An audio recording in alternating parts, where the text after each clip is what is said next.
ஆண்டவராகிய இயேசு கிறிஸ்துவின் கிருபையும் சமாதானமும் உங்கள் அனைவரோடும் கூட என்றென்றைக்கும் இருப்பதாக. தலைப்பு: நான் உன்னை விட்டு விலகுவதும் இல்லை, உன்னை கைவிடுவதும் இல்லை. தங்கள் பிள்ளைகள் ஆசீர்வதிக்கப்பட்டிருக்க வேண்டும் என்பதே துன்மார்க்கராய் இருந்தாலும் அவர்களுக்கும் அது பிரியமாயிருக்கும். அப்படி இருக்க கர்த்தர் தம்முடைய ஜனங்களாகிய நமக்கு ஆசீர்வாதத்தை தருவது எவ்வளவு நிச்சயம். அவர் ஆசீர்வதிக்கவே விரும்புகிறார். நாமாக அக்கிரமம் செய்து அநியாயம் செய்து அடங்காமல் திரிந்து கொண்டிருந்தால் நம்மை சரிப்படுத்தும்படியாக கர்த்தர் நியாய தீர்ப்பை கொடுக்கிறார். அந்நியர்களிடத்தில் ஒப்பு கொடுக்கிறார். அவர்கள் வந்து நம்மை துன்புறுத்தியதும் நாம் உடனே திருந்துகிறோம். அதாவது அடிபட்டால் தான் நமக்கு புத்தி வருகிறது. ஏசாயா 29ஆம் அதிகாரம் 1ஆம் வசனம் முதல் 10ஆம் வசனம் வரை. இந்த வேத பகுதியில் கர்த்தருடைய நியாய தீர்ப்பை குறித்தும், அவர் தம்முடைய ஜனங்களை எப்படி நியாயம் தீர்ப்பார், தம்முடைய ஜனங்களுக்கு விரோதமாய் வருகிற ஜனங்களை எப்படி நியாயம் தீர்ப்பார், இதை பற்றி சொல்லப்பட்டிருக்கிறது. அது மட்டுமல்லாமல் சொப்பனம் என்றால் என்ன, தரிசனம் என்றால் என்ன, இதை பற்றியும் அதன் ஆழத்தையும் இந்த வேத பகுதியில் சொல்லப்பட்டிருக்கிறது. அதாவது அரியேல் என்னும் ஒரு நகரம், அது தாவீது ராஜா வாழ்ந்த நகரமா இருக்கிறது. இஸ்ரேல் தேசத்தில் அந்த காலத்தில் இருந்த ஒரு நகரம். அந்த ஊரில் அவர்கள் செய்த அக்கிரமங்களை கர்த்தர் பார்க்கிறார். அவர்கள் கர்த்தருக்கு விரோதமாய் செயல்படுகிறார்கள், கர்த்தருக்கு பிரியமில்லாத காரியங்களை செய்கிறார்கள். அதே நிமித்தம் அவர்களை கர்த்தர் நியாய தீர்ப்புக்கு ஒப்பு கொடுக்கிறார். அதாவது அந்த நகரம் எப்படி இருக்கிறது என்றால், வருடா வருடம் பண்டிகை ஆசரிப்பு நடக்கிறது. கர்த்தருடைய கட்டளைகளை கை கொள்ளும்படியாக கர்த்தர் சொன்ன பண்டிகை ஆசரிப்புகளை எல்லாம் அவர்கள் செய்கிறார்கள். கர்த்தர் இந்த உலகத்தில் மனிதர்கள் கொண்டாட வேண்டிய 7 பண்டிகைகளை கொடுத்தார். இஸ்ரவேலரின் வனாந்திர பயணத்தில் அவர்களிடத்தில் கொடுத்தார். தம்முடைய ஜனமாகிய இஸ்ரவேலுக்கு அவர் கொடுத்த கட்டளை. அந்த 7 பண்டிகைகளும் கர்த்தருக்கும் மனிதனுக்கும் உள்ள தொடர்பின் அடிப்படையானவை. ஆண்டவராகிய இயேசு கிறிஸ்து தம்மை தாமே பலியாக ஒப்பு கொடுத்த பஸ்கா பண்டிகையானது கர்த்தரை நமக்காக பலியாவார் என்பதற்கு அடையாளமாக பஸ்கா பண்டிகையும், உயிர் தெழுதலை குறிக்கும்படியாக புளிப்பில்லா அப்ப பண்டிகையும், இப்படி ஒவ்வொரு பண்டிகையும் ஒவ்வொரு காரியத்தை குறிப்பிடுகிறது. அதாவது பெந்தகோஸ்தே பண்டிகை கர்த்தருடைய ஆவியானவர் இந்த பூமிக்கு வருவதை குறித்தும் அதை நினைவு கூறும்படியாகவும், அதன் பின்பாக எக்கால பண்டிகை என்பது கர்த்தருடைய ரகசிய வருகையை குறிப்பதாகவும், பாவ நிவர்த்தி நாள் பண்டிகை கர்த்தருடைய நியாய தீர்ப்பை குறிப்பதாகவும், கூடார பண்டிகையானது கர்த்தருடைய 1000 வருட அரசாட்சியை குறிப்பதாகவும், இந்த 7 பண்டிகைகளும் இந்த பூமியில் நிறைவேறும் என்று கர்த்தர் அடையாளமாக இந்த பண்டிகைகளை கொண்டாட சொன்னார். இது கர்த்தரின் பண்டிகைகள் என்று வேதாகமத்தில் கொடுக்கப்பட்டிருக்கிறது. லேவியராகமம் 23, யாத்திராகமம் புஸ்தகங்களில் கொடுக்கப்பட்டிருக்கிறது. இப்படி கர்த்தர், அதாவது யாத்திராகமம் 20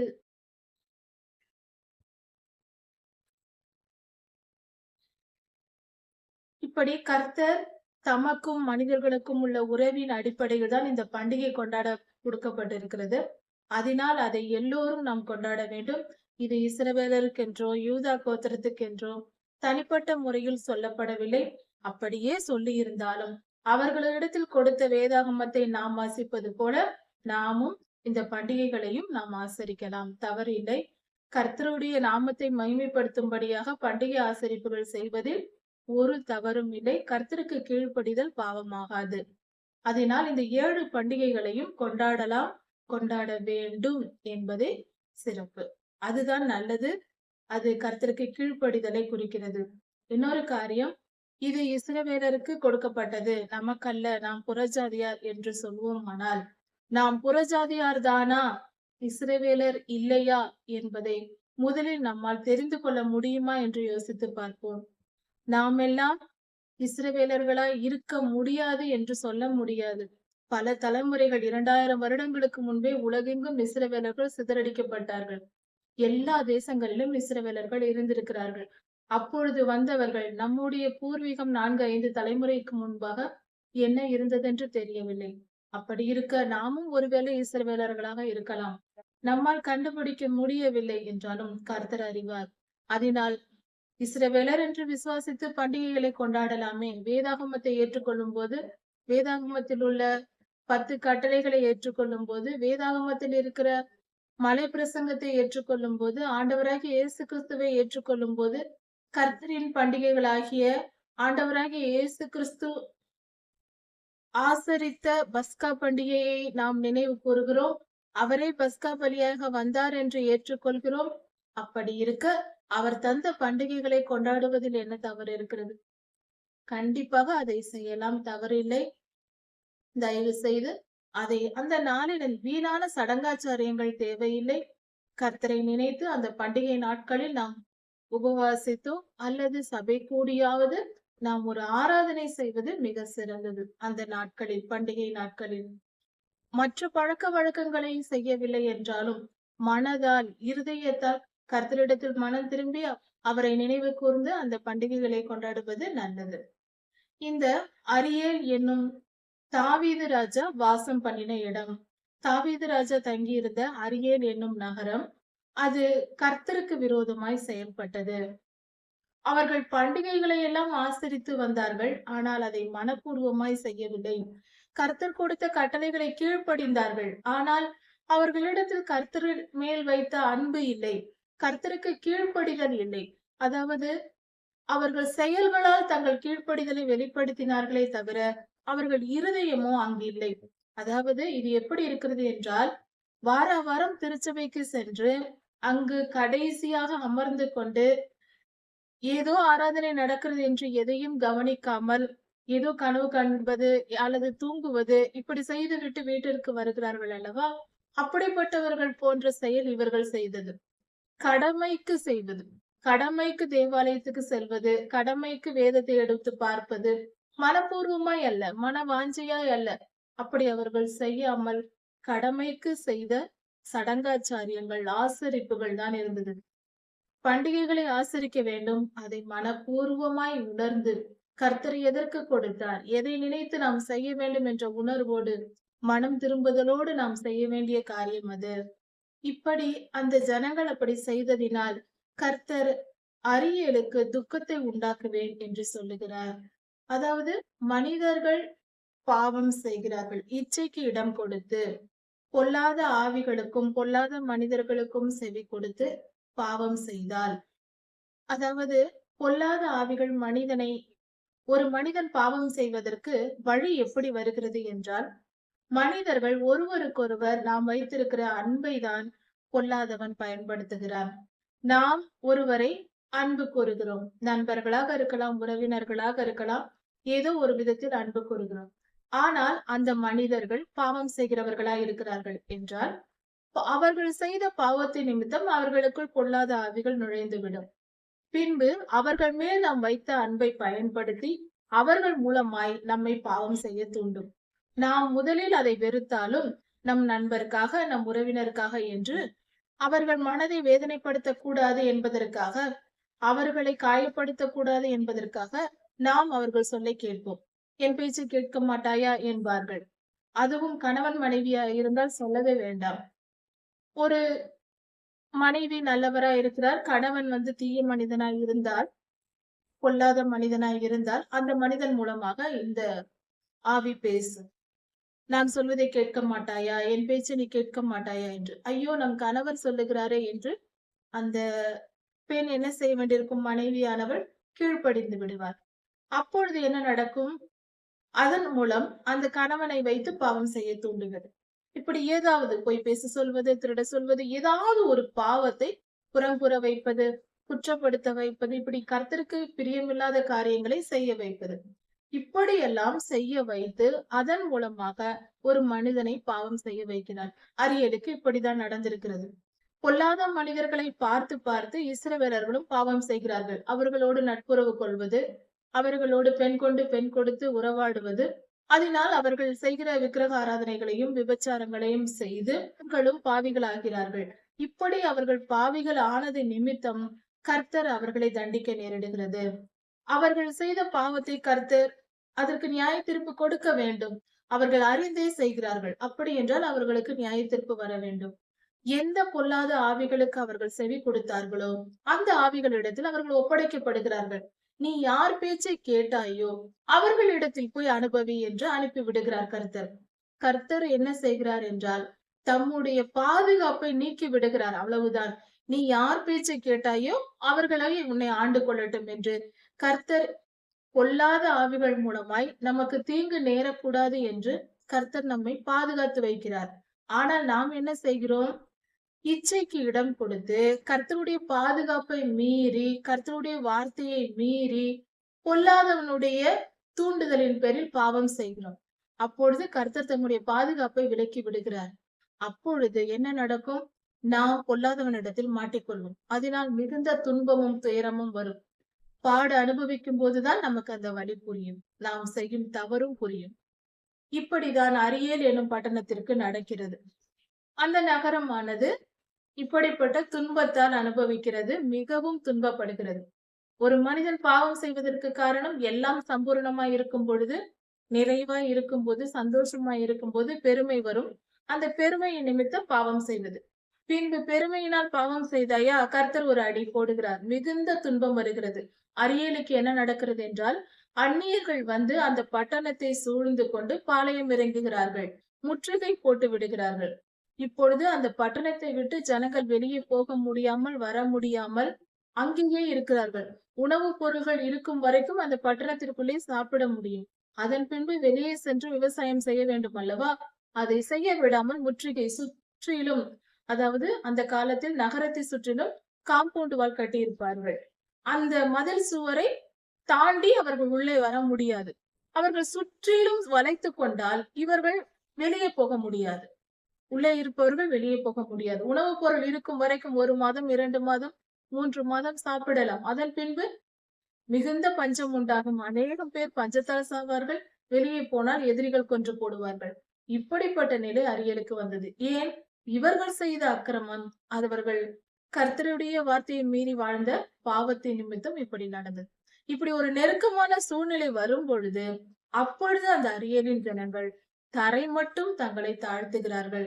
தரையிலிருந்து பேசுகிறார்கள். ஒரு மனித வாழ்க்கையே அப்படித்தான். எல்லாம் சம்பூர்ணமாய் இருந்தால் நமக்கு பெருமை வந்துவிடும். ஆரோக்கியமா இருக்கிறோம், பணம், வசதி, பொருள் எல்லாம் இருக்கிறது, திருப்தியா இருக்கிறோம் என்றால் பெருமை வந்துவிடும். நான் தான் பெரிய ஆள் என்ற எண்ணம் வந்துவிடும். அதன் விளைவு அடுத்தது அடிதான். அழிவுக்கு முன்னானது அகந்தை என்று வேதவாசனம் சொல்லுகிறதே.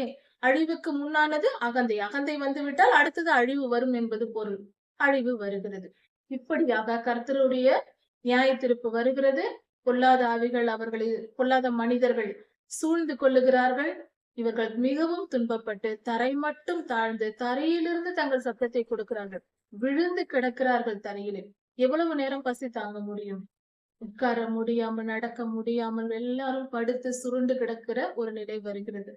அப்பொழுது கர்த்தரை நோக்கி கூப்பிடுகிறார். அதாவது அந்த எதிரிகள் எவ்வளவு பேர் வருவார்கள் என்றால், தூளத்தனாயாய், அதாவது ஒரு மாவை தூவி விட்டால் எப்படி இருக்கும் அது போல அதிகமான ஜனங்கள், அப்படியே தூவியது போல அதிக திரளான ஜனங்கள் வந்து அந்த அரியல் மேல் குவிவார்களாம். எதிரிகள் வருவார்களாம். காற்றில் பறக்கும் பதரை போல வந்து அப்படியே வந்து குவிந்து விடுவார்களாம். அவர்கள் எதிரிகள் வந்து அப்படி மூடிக்கொள்வதினால் இவர்கள் மிகவும் துன்பப்பட்டு தரை மட்டும் தாழ்த்தப்பட்டு தரையிலிருந்து முணுமுணுப்பார்களாம். அதாவது இந்த குறி சொல்லுகிறவர்கள், ஜோசியம் பார்க்கிறவர்கள் முணுமுணு என்று மந்திரம் ஓதுவார்கள். அது போல இவர்கள் முணுமுணுத்துக் கொண்டு இருந்தார்களாம். சத்தமிட்டு பேசக்கூட முடியாத நிலை. அவர்கள் மிகவும் துயரப்பட்டு விழுந்து கிடந்தார்கள். இப்படிப்பட்ட சம்பவம் திடீரென்று நடக்கிறது. யாரும் எதிர்பாராத நிலையில் திடீரென்று நடக்கிறது. யாரும் எதிர்பாராத நிலையில் திடீரென்று அப்படி ஒரு காரியம் நடக்கிறது. இப்படி இவர்களுக்கு, அரியலுக்கு துன்பம் வருகிறது. இந்த துன்பமானது எப்படி எந்தெந்த விதங்களில் வரும் என்றால், பெரிய இடி முழக்கங்களினாலும், பட்சிக்கிற அக்னியினாலும், பூகம்பங்களினாலும், பெரிய இரைச்சலினாலும், பெரும் காற்றினாலும், புயலினாலும் சேனைகளின் கர்த்தராலே விசாரிக்கப்படுகிறது. இப்படியாக நடக்கும் என்று வேதம் சொல்லுகிறது. இப்படிப்பட்ட காரணிகள், இயற்கை காரணிகளை பயன்படுத்தி இந்தந்த வழிகளில் ஜனங்கள் துன்பப்படுவார்கள். இடி சத்தத்தினாலும், அதிக சத்தத்தினால் இடி விழுந்து அநேகம் பேர் இறப்பது கேள்விப்பட்டிருப்போம் அல்லவா? இடி விழுந்து மரணம் வரும். பெருங்காற்று, புயல், இப்படி பலவித இயற்கை காரணிகளை பயன்படுத்தி கர்த்தர் நியாயம் தீர்ப்பார். அரியல் செய்த பாவம் அப்படி. கர்த்தருக்கு விரோதமாய் மேன்மை பாராட்டினால் யாராயிருந்தாலும் அப்படிதான். இது கர்த்தருடைய சுபாவமாய் இருக்கிறது. கர்த்தர் நேற்றும் இன்றும் என்றும் மாறாதவர் என்ற வசனம் படித்திருக்கிறோம். அது நம்மை ஆசீர்வதிப்பதற்கு மட்டுமல்ல, அவர் நம்மை நியாயம் தீர்க்கவும் மாறாதவராய் இருக்கிறார் என்ற பயம் நமக்குள் வர வேண்டும். கர்த்தருக்கு பயப்படுகிற பயம் அவசியம் தேவை. அதை புரிந்து கொள்வோம். கர்த்தருக்கு பயப்படுதல் நமக்கு நன்மையை விளைவிக்கும். கர்த்தருக்கு பயந்து நடக்கும் பொழுது விசுவாசம் வரும், கீழ்ப்படிதல் வரும், ஒழுக்கம் வரும், நீதி நியாயத்தை கடைபிடித்து நடக்க முடியும். அதனால் நித்திய ஜீவனை நாம் சுதந்திரித்துக் கொள்ளவும் முடியும். ஆனால் கர்த்தருக்கு பயப்படாமல் துணிந்து நின்றால் பாவம் செய்து அழிந்து போக நேரிடும். ஜாக்கிரதையா இருப்போம். அரியரின் மேல் யுத்தம் செய்கிற சகல ஜாதியாரும் சகல ஜனங்களும் அதன் மேலும், அரியலின் மேலும் அதன் அரண்கள் மேலும் யுத்தம் பண்ணுகிறார்கள். அரியலின் மேலும் யுத்தம் பண்ணுகிறார்கள். அவர்களுடைய பாதுகாப்புக்கென்று நியமிக்கப்பட்டவர்களோடும் யுத்தம் பண்ணுகிறார்கள். அரியலுக்கு துன்பம் விளைவிக்கிறவர்கள் அவர்கள் செய்கிற அவர்களுடைய எதிர்பார்ப்பு எப்படி இருக்கிறது என்றால், ராக்காலத்தில் கனவு கண்டு விழித்தெழுகிற மனிதனுக்கு ஒப்பாயிருக்கிறது. அப்படி என்றால் என்ன? ஒரு மனிதன் பசியோடு இருப்பது போல் கனவு காண்கிறான். அந்த பசியோடு இருந்து அவன் நன்றாக சாப்பிடுவது போல் கனவு காண்கிறான். விழித்தெழுந்து பார்த்தால் அவனுக்குள் பசி இருக்கலாம். ஆனால் அவன் சாப்பிட்ட உணவு அவனுக்கு பசியை போக்கி இருக்காது. ஏனென்றால் அவன் புசித்தது கனவில் தான் சாப்பிட்டு இருக்கிறான். நிஜத்தில் பசி எப்படி போகும் அல்லவா? அது போலவும் தாகமாய் இருக்கிறவன், தாகத்தோடு இருக்கிறவன் சொப்பனத்தில் தண்ணீர் குடிப்பது போல கனவு காண்கிறான். அப்பொழுது விழித்து பார்த்தால் அவன் தாகம் தீர்ந்திருக்குமா? நிச்சயமா இல்லை. அவன் தாகம் தீர்ந்திருக்காது. தண்ணீர் குடித்தது போல அவன் கனவுதான் கண்டான், நிஜமாக குடிக்கவில்லை. அது போல இஸ்ரவேலருக்கு, அரியேலுக்கு துன்பம் விளைவிக்கிறவர்களின் நிலை அப்படி இருக்கும் என்று வேதம் சொல்லுகிறது. இதன் பொருள் என்னவென்றால், அரியேல் தாவீது ராஜாவின் நகரம் என்று சொல்லப்பட்டிருக்கிறது. கர்த்தருடைய ஜனமாகிய அரியேலின் நகரம். அங்கு ஜனங்கள் பாவம் செய்தார்கள். கர்த்தர் அவர்கள் பாதுகாப்பை விலக்கினார். அவர்களுக்கு நியாயத்திற்கு வரும்படியாக எதிரிகள் எல்லாம் சூழ்ந்து இப்பொழுது அரியேலை துன்பப்படுத்துகிறார்கள். அது கர்த்தர் கொடுத்த தண்டனை முடிந்தது. அந்த தண்டனை முடிந்ததும் இந்த துன்பம் கொடுத்தார்கள் அல்லவா எதிரிகள், அவர்கள் எவ்வளவு துன்பப்படுத்தி இருப்பார்கள். கர்த்தர் கோபம் கொண்டால் அதான் சாக்கென்று இவர்கள் போய் நுழைந்து கர்த்தருடைய ஜனத்தை துன்பப்படுத்தி இருக்கிறார்கள். அவர்களுக்கு நியாய தீர்ப்பு கொடுக்க வேண்டாமா? அவர்கள் எப்படி இருக்கிறார்கள் என்றால், இஸ்ரவேலை ஜெயித்து விட்டோம், அரியேலை நாம் வெற்றி பெற்று விட்டோம், கர்த்தருடைய ஜனத்தை வெற்றி பெற்று விட்டோம் என்று அவர்கள் நினைப்பார்கள். ஆனால் அது நிஜத்தில் நடக்காது. ஏனென்றால் கர்த்தருடைய ஜனத்தை வெற்றி பெற யாராலையும் முடியாது. கர்த்தருடைய ஜனங்கள் துன்பத்தை அனுபவிக்கலாம், வலியை அனுபவிக்கலாம், வேதனையை அனுபவிக்கலாம், தோல்வியை ஒருபோதும் அனுபவிப்பதே இல்லை. இது சத்தியமான உண்மை, உலக வரலாறு. கர்த்தருடைய ஜனம் தோற்றதாய் சரித்திரமே இல்லை, வேதத்தில் எங்கும் இல்லை. கர்த்தருக்கு பரிசுத்தமாய் நாம் வாழும் போது, நம் இருதயத்தில் பரிசுத்தம் இருக்கும் போது நாம் தோல்வி அடைவதும் இல்லை, நாம் என்றும் வீழ்ந்து போவதும் இல்லை. வீழ்ச்சியும் கிடையாது, தோல்வியும் கிடையாது, அழிந்து போவதும் இல்லை. இதை முதலில் தெரிந்து கொள்வோம். துன்பம் வரும், பாடுகள் இருக்கலாம், வலிகள் இருக்கலாம், அதில் எந்த சந்தேகமும் இல்லை. அது எல்லோருக்கும் உண்டு, இந்த உலகத்தில் நமக்கும் உண்டு.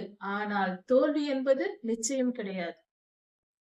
ஜெய கிறிஸ்துவின் பிள்ளைகள் ஒருபோதும் நீதியின் பாதையில் நடக்கிறவர்களுக்கு எந்த காரியத்திலும் தோல்வி வராது.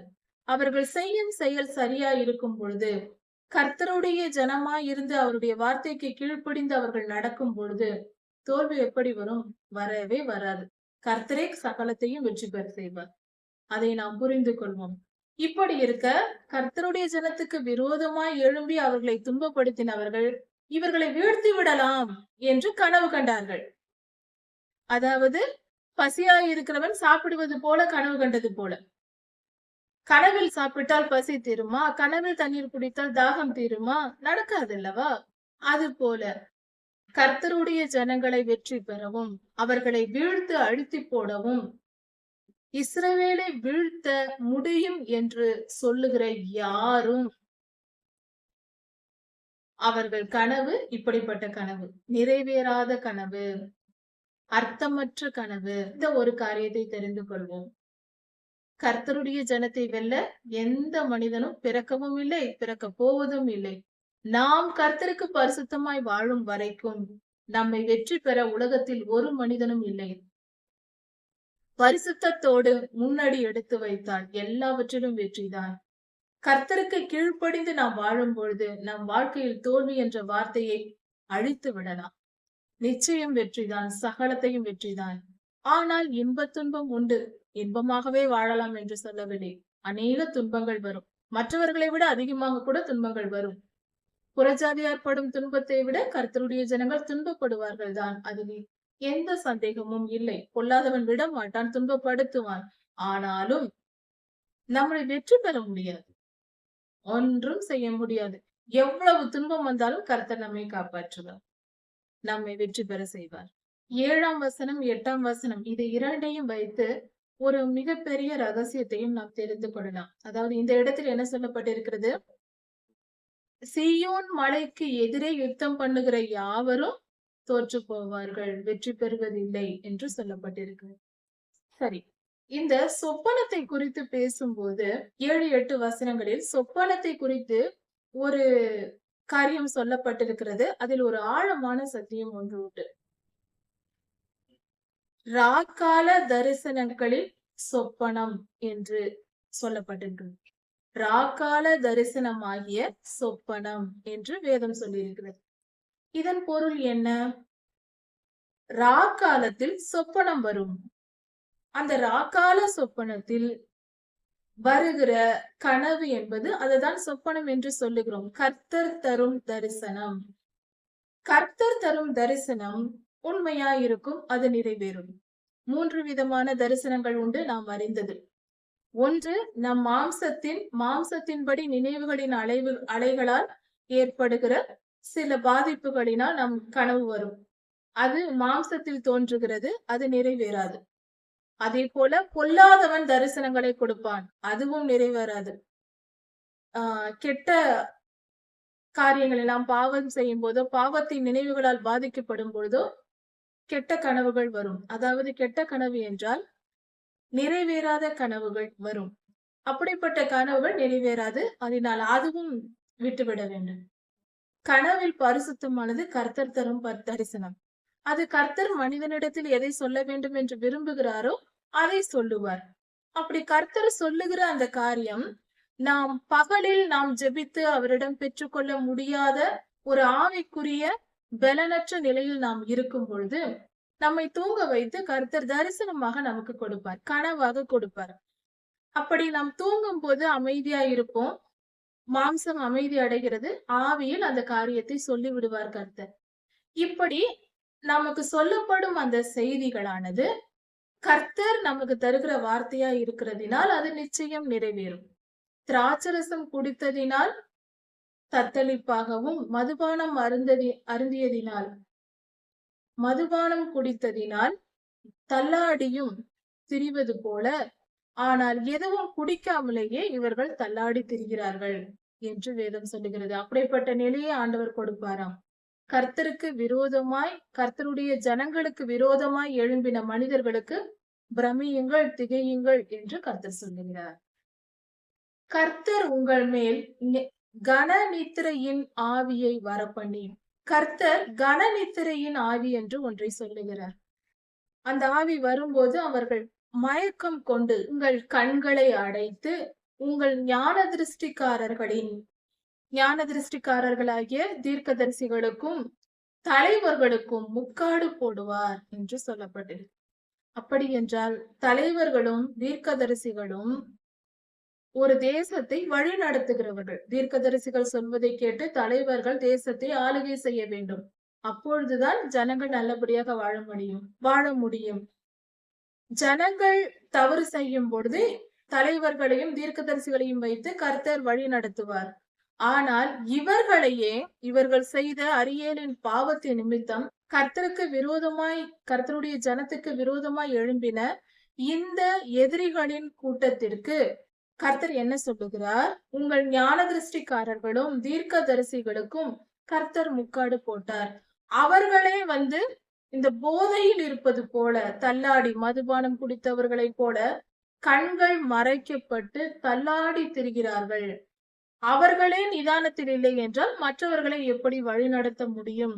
அதாவது கர்த்தர் மறைத்து போடுகிறார். தம்முடைய ஆசீர்வாதத்தை இழந்து விடுகிறார்கள் ஜனங்கள். தம்முடைய ஆசீர்வாதத்தை கர்த்தர் கொடுக்காமல் எடுக்கிறார். ஜனங்களை கர்த்தர் ஆசீர்வதிக்கிறார். அதுவே அவருக்கு பிரியம். தம்முடைய ஜனங்களை ஆசீர்வதிக்கவே அவருடைய ஆசை. எப்படி பெற்றோர்கள் தங்கள் பிள்ளைகள் நன்றாயிருக்க வேண்டும் என்று எல்லா மனிதர்களும் விரும்புவார்கள்.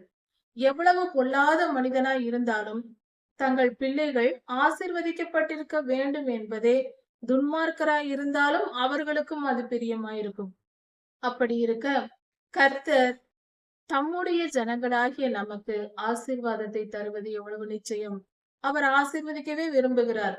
நாம் அக்கிரமம் செய்து அநியாயம் செய்து அடங்காமல் திரிந்து கொண்டிருந்தால் நம்மை சரிப்படுத்தும்படியாக கர்த்தர் நியாய தீர்ப்பை கொடுக்கிறார். அந்நியர்களிடத்தில் ஒப்பு கொடுக்கிறார். அவர்கள் நம்மை துன்புறுத்தியதும் நாம் உடனே திருந்துகிறோம்.